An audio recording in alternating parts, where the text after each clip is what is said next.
The thing is कि basically अब जो हमने ये कन्वर्जन कर दिया है, एक तो इससे हमने क्या किया है कि हमने अपना जो कंस्ट्रेंट था वो इसी के अंदर ही डाल दिया है, right. And the second thing that we have done is कि हमने के डॉट हटा दिया है। तो अब इसमें कोई भी डॉट वगैरह वाला चीज़ नहीं है, this is a static decision, ठीक है। पहले था कि कैपिटल ऐसे ऐसे चेंज करेगी, उसके हिसाब से आपको कितना इन्वेस्ट करना चाहिए, ऑल ऑफ दैट।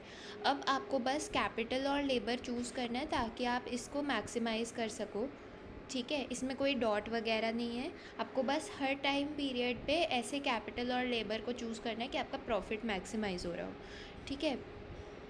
तो इससे हमारे नॉर्मल, अब क्योंकि ये नॉर्मल सी चीज़ हो गई है, तो आपको बस हर टाइम पीरियड में क्या करना है कि जो वर्कर्स है उनको तब तक हायर करना है जब तक wages is equal to marginal product of labour हो जाए, और जो कैपिटल है उसको तब तक हायर करना है जब तक marginal product of capital is equal to R T plus delta हो जाए, right. R T plus delta because एक तो आपकी कॉस्ट जो है कैपिटल पे, एक तो वो है कि आप आर टी पे कर रहे हो उसके लिए, प्लस वो डिप्रिशिएट भी होती जा रही है साथ के साथ में। तो इन दोनों चीज़ों को आपको कंसिडर करके फिर कैपिटल को उस पॉइंट तक हायर करना होगा, राइट। तो आगे क्या है, आगे वही हमारा के आई टी को अगर हम कैपिटल इंटेंसिटी डिफाइन करते हैं तो वेज और आर टी प्लस डेल्टा इन्होंने निकाला है। कैसे निकाला है, सिंपल, ये मैंने फ़ोटो भेजी है। तो इसमें Y I T is equal to A T, K I T alpha है, बेसिकली हमारा प्रोडक्शन फंक्शन है जब हम इसको पर लेबर वाले फॉर्म में कन्वर्ट कर देते हैं।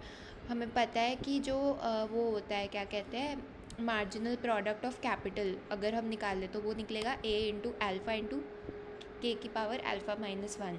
ये हमारा आर टी प्लस डेल्टा की वैल्यू आ गई।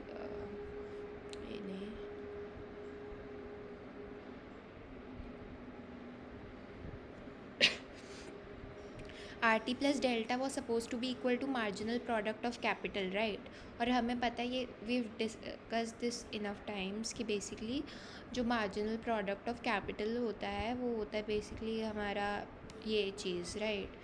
मतलब what I am trying to say is कि normally marginal product of capital होता है del capital Y by del capital K, but हमें पता है कि डेरिवेशन से भी नो कि del small Y by del small K करो तो that also gives you the same result, ठीक है।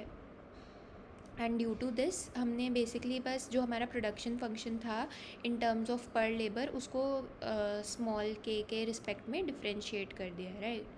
एंड जो बात रही वेज की, तो वेज हमने कैसे निकाला है, वेज का हमें पता है ये सीन होता है कि मार्जिनल प्रोडक्ट ऑफ लेबर के बराबर होता है, but marginal product of labour का इतना सिंपल सा सीन नहीं होता, उसका फॉर्मूला इस तरीके से आके निकलता है, ये भी वी डिस्कस, तो I am not getting into it, ठीक है। इसमें वैल्यूज़ पुट कर दे तो हमारे पास ये चीज़ आ जाएगी, राइट। तो ये हो गया